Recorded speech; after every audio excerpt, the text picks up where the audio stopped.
está repetindo, não está? Olha lá, passou até o tempo. Gente, é uma alegria muito grande falar em alegria e emoção. A Tata trouxe muito bem aqui no estudo inicial, né? É uma emoção muito grande para mim estar aqui, nesse estudo, nessa possibilidade de compartilhar alguma coisa. A gente sempre diz, principalmente hoje, tem alguns novatos, que a gente não trata de palestra, não é algo unidirecional. É um estudo e, por isso mesmo, a contribuição, a participação só enriquece, só agrega valor. E nós já trouxemos aqui um tempo atrás um estudo do Gilberto Vieira, e o Gilberto Vieira, eu acho que a gente podia definir como uma das sementes do Grupo Ismael. Ele foi um dos instrutores da Lena, ela estudou com ele por muito tempo, é um médico homeopata que hoje mora no Acre, deve fazer uma visitinha para a gente aqui em breve, esperamos assim. E nós já trouxemos um estudo dele já um tempo atrás chamado Ansiedade e Prudência, de um livro que ele escreveu que chama-se Evangelho Dialético. Da última vez que eu fiz um estudo aqui, a Lena me deu esse livro, já um livro de verdade, que eu peguei esse, na verdade, acho que o Anderson me mandou, então eu busquei do que eu tinha, os arquivos digitais, e Lena me deu esse livro de presente. Então eu entendi o recado, para trazer um estudo do Evangelho Dialético. Mas não foi só isso não, realmente mexe muito comigo. E enquanto a Madá estava falando aqui, eu fiquei tentando trazer aqui comigo o que é que o Gilberto me fala, o que é que eu sinto dos escritos do Gilberto. Eu ia dizer polêmico, mas na verdade eu acho que é o seguinte, nem sei se tem essa palavra não, sabe, Júlio? Eu acho que ele é chacoalhante, ele me chacoalha muito, sabe? Não é isso, levadeza? Ele é chacoalhante, porque ele traz assim, pelo menos para mim, esse estudo especificamente, é muito profundo, ele quebra alguns padrões de entendimento meus, sabe? Então acho que vai ser muito legal, principalmente com a participação de todo mundo, sob a forma de um estudo, beleza? Primeiro falar um pouquinho do que esse tal do Evangelho dialético. O que é dialético? É um método de debate, de diálogo, onde na verdade traz a contraposição de ideias, para construir uma ideia maior. Tem lá a hipótese, e ele trabalha assim, tá gente? Vocês vão entender daqui a pouco. Ele traz uma hipótese, que é uma formulação provisória, que ela tem o intuito de ser demonstrado. Parece matemática, né? E tem a antítese, que é alguma coisa que é uma exposição de ideias opostas ou aparentemente opostas dessa ideia inicial. E depois vem uma síntese, que na verdade ele traz um resumo desses elementos e forma em um todo unificado. Então ele junta a hipótese e a síntese e na verdade traz que na verdade não são tão antagônicos assim não, são complementares. Esse é o jeito que ele trabalha nesse livro Evangelho Dialético, beleza? E ele traz para a gente nesse estudo, ele fala sobre verdade e mentira. Mas antes de trazer, eu queria fazer uma pergunta. Eu sempre lembro do Alisson. O Rodrigo traz umas perguntas abertas, assim, deixa a gente confuso. Mas é o seguinte, qual que é, aí que vem a questão do chacoalhante, da polêmica. Qual que é, e não tem problema, a ideia aqui não tem um objetivo de acertar não, gente, é de exercitar, tá? Qual que é o tema principal, na opinião de vocês, que trata o Evangelho?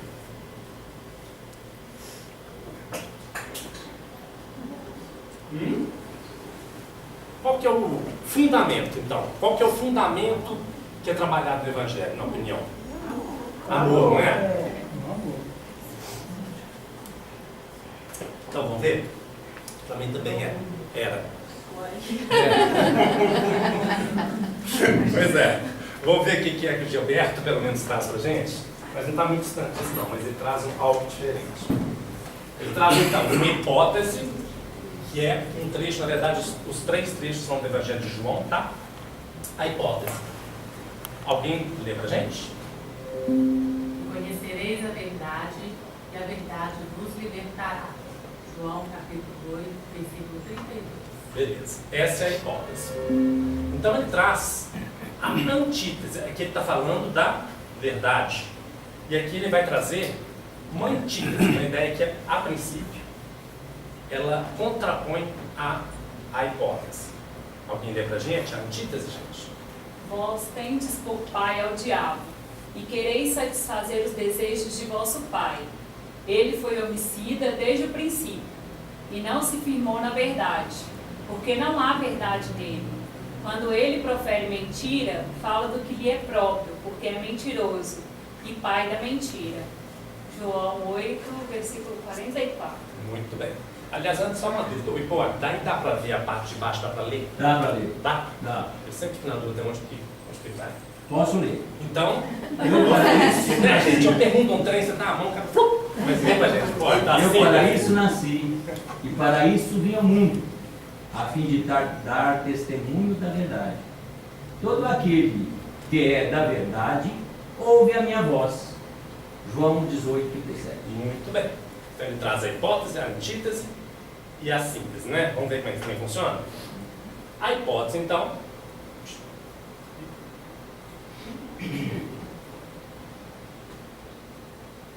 Tá bom.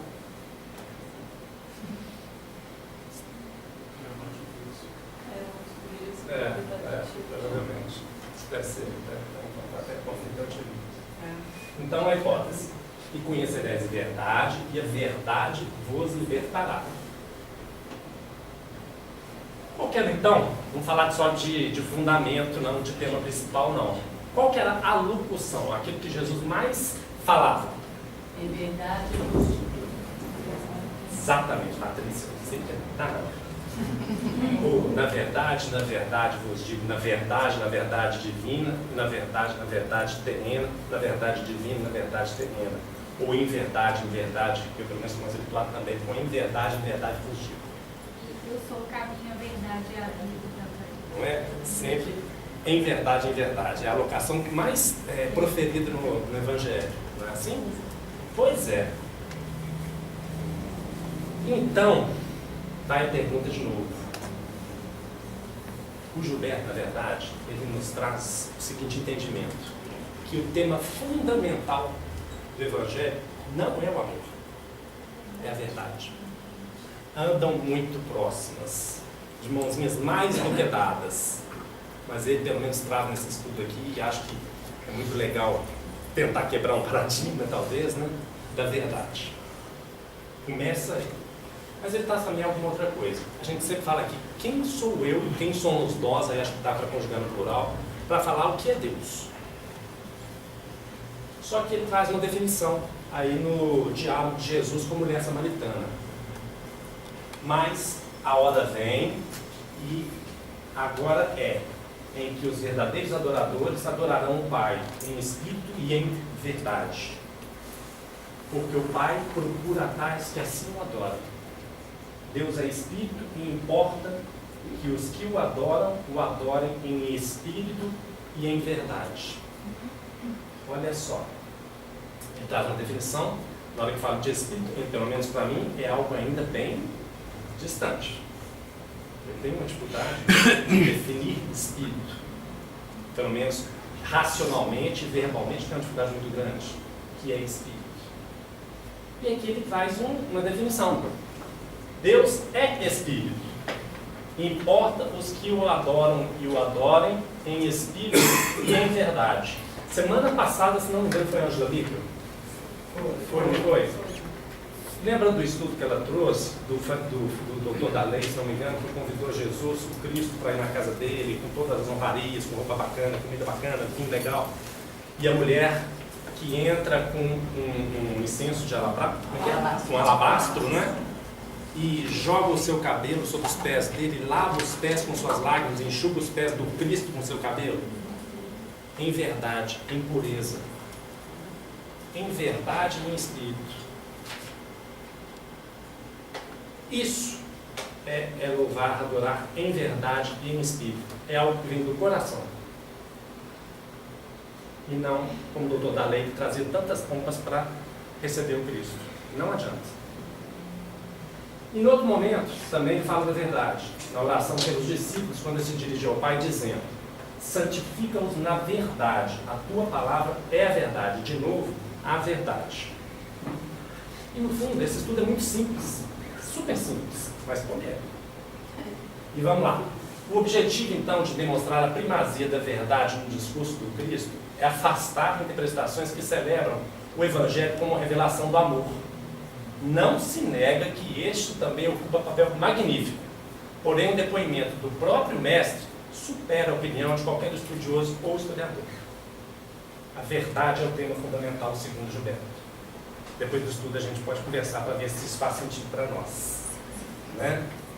E o Evangelho, ao salientar a verdade, dá nítida preferência à educação.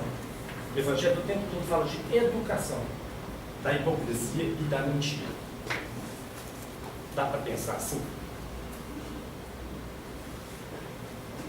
Pois é, de novo, o estudo da semana passada da mulher que lavou os pés do Cristo com suas lágrimas, enxugou com seus cabelos, em adoração plena, verdadeira, algo que vem do coração. Porque se Deus é Espírito, deve ser adorado em Espírito e em verdade. Como é que isso funciona? E ele traz para a gente só, única e exclusivamente, só por meio do pensamento e do coração. Aliás, sabe quais são os 40 centímetros mais distantes que existem, no meu entendimento? Esses dois aqui. Daqui para cá, não é? Fazer esses dois funcionarem em harmonia, pelo menos para mim, tem horas que é uma luta, um desafio danado de grande. Você acha que deve estar uns 40? São os 40 centímetros mais quilométricos para mim. O meu dá mais um pouquinho. 42, graças. 42. O pescoço, Você dá 38. Não, o meu é mais distante ainda, graças. Pode ter certeza disso. Ou seja, é só, gente, por meio do coração e do pensamento.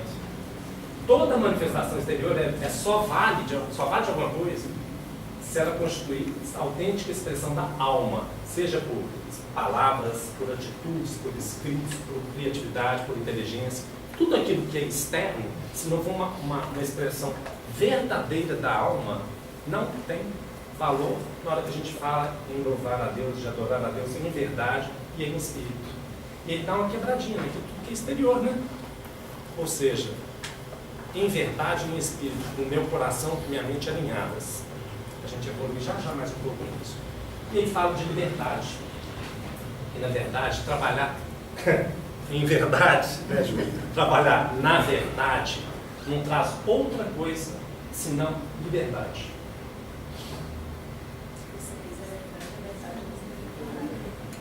Conheceis a verdade vos libertará, graças por você aqui na frente. Pois é. Só que aí muitos, inclusive eu, ainda repete a pergunta de Pilatos, e daqui a pouquinho a gente fala desse trecho de Pilatos com Jesus Cristo. Hipocritamente, o que é verdade?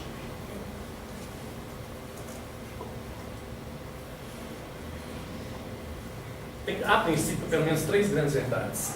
Uma que eu não atingo, que é a verdade absoluta. Na verdade, é a transcrição da vontade de Deus em toda a criação, mas que é uma verdade distante para mim ainda. Mas tem a minha verdade e a verdade do outro, a sua verdade. A minha verdade e a do outro, por vezes, elas são convergentes, tem muitos pontos em comum. Por vezes não tem nada. Mas tem 3 verdades. E aí? Qual que é a minha verdade?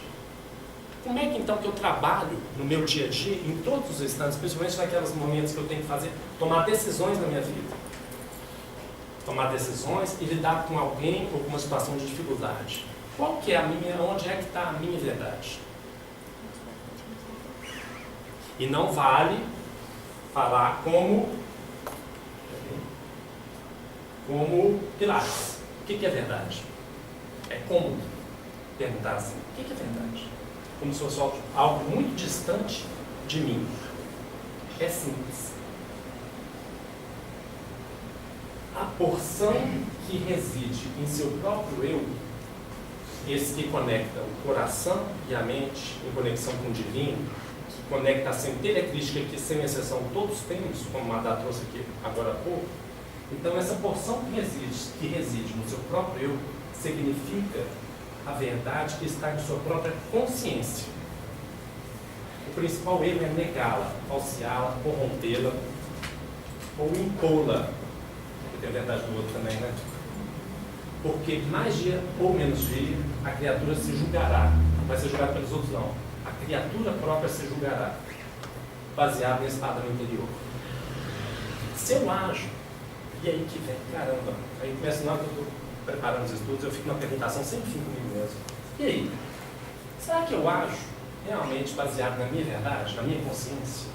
Ou será que eu me permito tratorar a vida e entrar no automatismo que eu não faço esse questionamento em cada passo que eu dou? Em especial, se fosse um dos mais importantes, já estava valendo. Será que eu faço? Será que eu entro em contato com a minha verdade, aquela que, embora relativa, porque como todos aqui vivemos no relativo ainda, a minha verdade é relativa. Hoje eu acredito numa coisa, amanhã já nota. O Hipólito, por exemplo, está mudando. A gente está com o Cruzeiro, a melhor time de Minas. Ele mudou radicalmente. Hoje a gente já tem convicção que não é. Então, é outra verdade, né? Fazer Corinthians. A gente não pode brincar, o cara apela. Não pode brincar com o Hipólito. Mas a verdade, ela é relativa. É verdade. A minha verdade hoje é uma. Muito provavelmente amanhã, se eu estudar esse texto de novo, eu vou entender outra coisa. Então, minha verdade amanhã será outra. Como era outra antes. Ela é relativa. Mas é a minha verdade que está alicerçada, que está residente na minha consciência. E ainda assim, fica a pergunta que me faço, e tenho feito com muita constância, principalmente quando eu comecei a trazer e preparar esse estudo. Eu ajo de acordo com a minha verdade? Cada um tem a sua, você age de acordo com a sua. Às E eu de vezes acordo não. com a minha. Eu acho que às vezes nem de acordo com a minha. Eu saio atropelando. Pois é, sabe, Lázaro? Em verdade, eu vos digo. E ele falava, em verdade, eu vos digo. Ele falava para os outros. Você tem a sua verdade, eu tenho a minha. Eu sigo o meu caminho, eu não posso seguir o seu. Ô Lázaro, não está certo. Mas além disso, você de verdade, em verdade, eu tenho a minha. Em verdade, você tem a sua. E nem sempre Mas eu na hora sou que eu fiel falo a mim da mesma. minha, eu não sou fiel à minha verdade.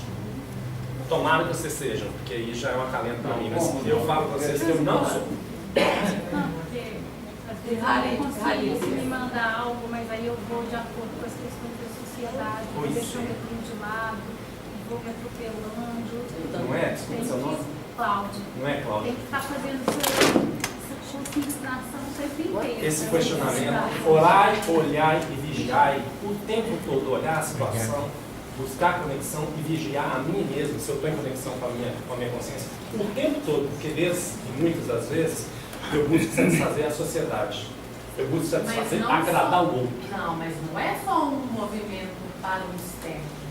Às vezes eu não ajo conforme a minha verdade, porque o meu sentimento não permite. Eu sei que naquela situação eu preciso perdoar, mas eu não sinto isso e eu não dou conta. Então, eu tenho a minha verdade, eu entendo o caminho que eu devo seguir, mas o meu sentimento ainda não é aquilo. A distância, não é, Patrícia? É a minha Às vezes dificuldade não da é distância. por causa de situações externas, mas sou eu. Mas, Patrícia, que bom quem já dá conta de reconhecer isso. Eu te falo por mim, que avanço que é quando eu dou conta de reconhecer que eu não faço, porque meu sentimento não é esse. E aí vem a minha razão que fala, puxa vida, eu tenho que mudar. Mas eu não dou conta. Já é um belíssimo do avanço, porque eu tenho consciência do que está se passando comigo. Eu acho que já é verdade. É a minha verdade. Já é verdade. Naquele momento, embora não seja verdade o caminho que eu busco, mas é a minha verdade. Isso já é revelador, isso na verdade é libertador. Se eu consigo perceber isso, se eu vencio isso, se eu estou vigilante ao ponto de perceber que isso não está, esse sentimento não é meu sentimento verdadeiro, isso me traz liberdade, que isso liberta. Tem energia contida em tudo aquilo que não é divino. Se eu não acolho isso de forma verdadeira, eu não libero a energia que está presa ali. Que é o trabalho de autoconhecimento. Você está certinho, concordo com você. Mas é um grandíssimo passo, maravilhoso. E aí, a liberdade que vem de agir de acordo com a minha consciência.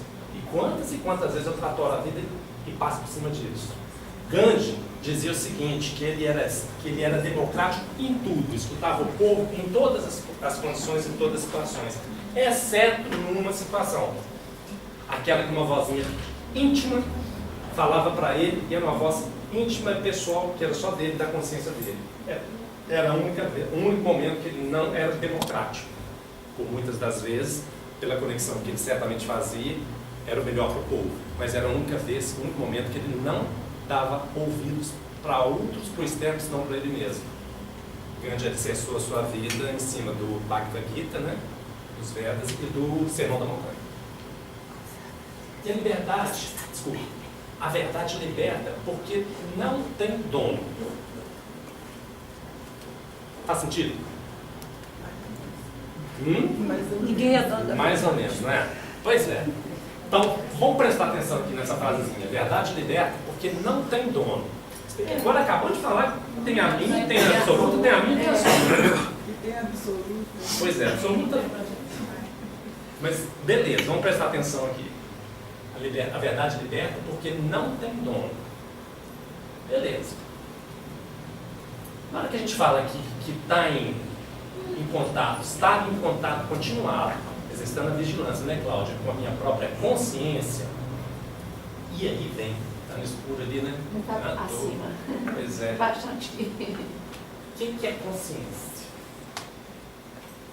Nós já dissemos uma vez aqui, tinha até uma moça que estava aqui também, acho que semana passada, retrasada, que trouxe esse livro especificamente, uma médica, que falando nas primeiras aulas da escola de medicina, o professor foi e começou a falar sobre consciência.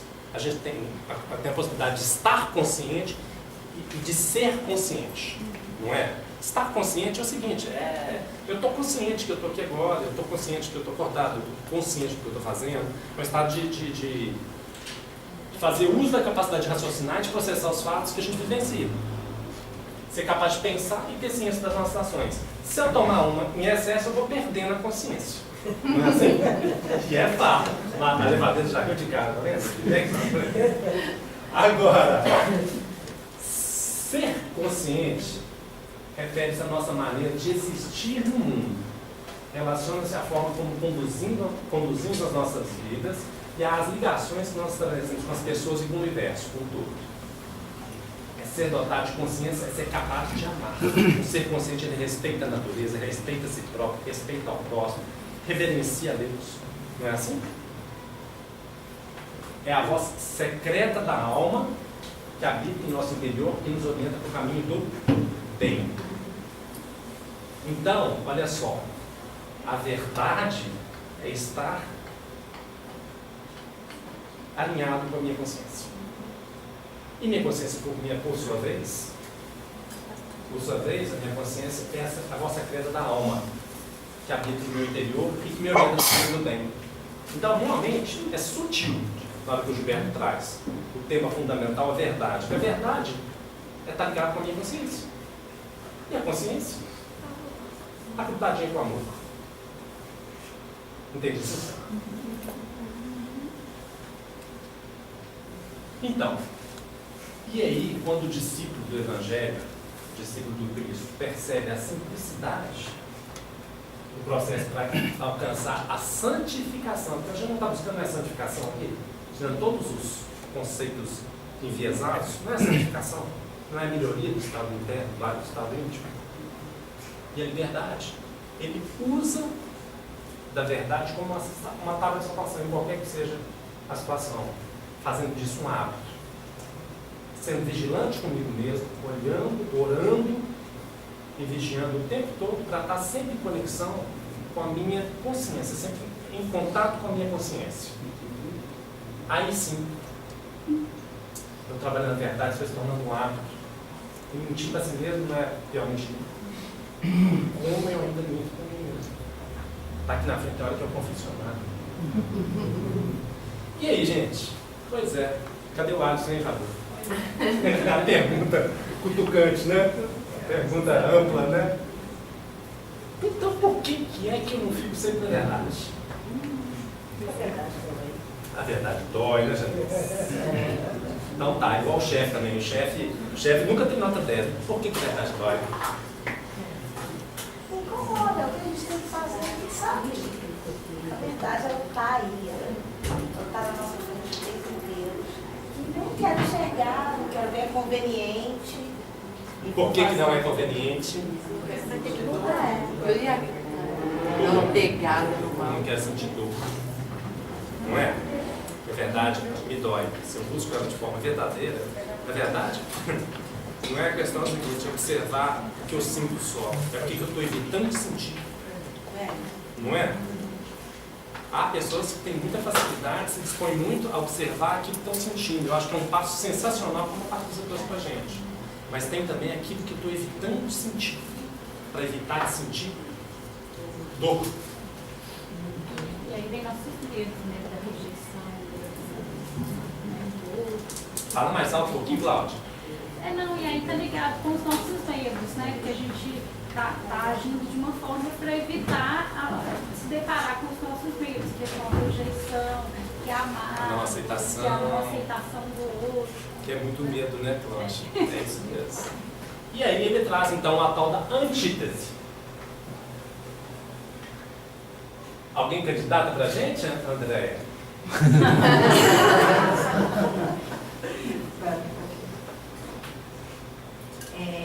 Disse-lhes, pois, Jesus: se Deus fosse Pai, certamente me amaríeis, pois que eu saí e vim de Deus. Não vim de mim mesmo, mas Ele me enviou. Porque não entendeis a minha linguagem, por não podestes ouvir a minha palavra. Vós tendes por pai ao diabo, e quereis satisfazer os desejos de vosso pai. Ele foi homicida desde o princípio, e não se firmou na verdade, porque não há verdade nele. Quando ele profere mentira, fala do que lhe é próprio, porque é mentiroso e pai da mentira. Mas porque vos digo a verdade, não me creis. E aí? É forte, né? Até calor. A menor fala do diabo, né? Fala nada, mentiroso. Mentiroso. O pai da mentira. Pois é, olha só. Olha só. Se Deus fosse vosso pai, certamente me amaríeis, pois que eu saí e vim de Deus. Não vim de mim mesmo, mas Ele me enviou. Tem a ver com medo. Vós tendes por pai o diabo e quereis satisfazer os desejos de vosso pai. Ele foi homicida desde o princípio e não se firmou na verdade, porque não há verdade nele. Pois é. E aí? Eu vim de Deus, não vim de mim mesmo, mas Ele me enviou. Por que eu não vivo? Por que eu não vivo sempre na verdade? E aí vem a questão chacoalhante do Gilberto. O mais grave embuste, eu procurei no Google, viu? É uma mentira cheia de armadilhas, cheia de... Enfeitadinha, né? O mais grave embuste que se desenvolve entre os homens é o assassino de Deus. E aí?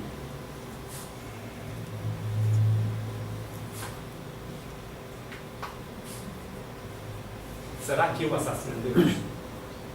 Quando eu mato a verdade dentro de mim, eu estou assassinando Deus. Não é? A Cláudia falou pra gente baixinho ali que quando eu mato a verdade dentro de mim, eu estou matando, não estou negando a Deus. Não é? Pois é.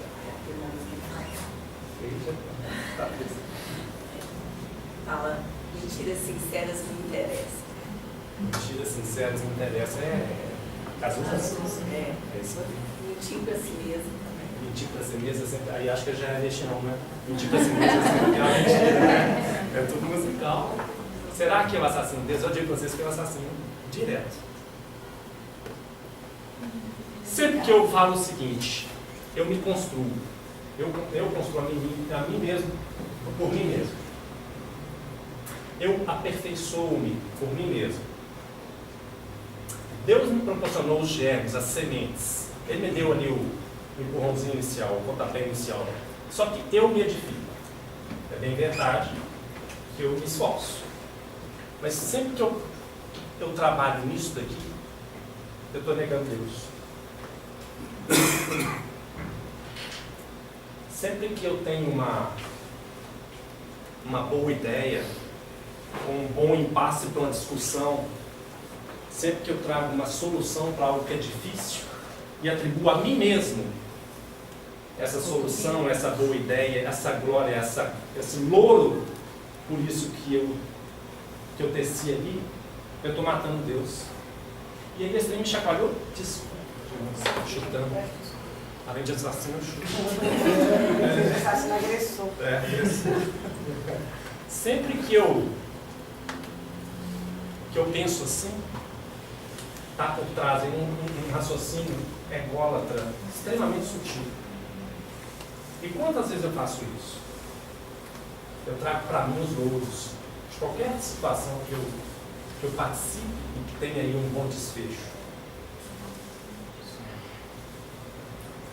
Ele foi homicida desde o princípio. Aí o Gilberto fala: parece-me referir-se ao primeiro delito perpetrado pelos seres criados por Deus. Mataram o Senhor dentro dos seus corações. Hein? Pois é, lembra da queda, não é isso? Pois é, por que a gente fala sempre, a gente vai e volta, a gente sempre fala aqui da queda, não é, Graça? E por que eu caí? Por que nós caímos? Dimensionalmente. Porque eu quis ser mais, eu quis ser melhor do que o Senhor. Eu quis, por pretensão, de ser mais. Sempre que eu entendo que aquela boa situação, aquela boa solução, aquela boa proposta vem de mim e que eu me construo, mérito meu, louvor meu, eu estou desenvolvendo aí meu ego distorcido. Eu estou querendo ser sempre mais. Eu não atribuo a quem realmente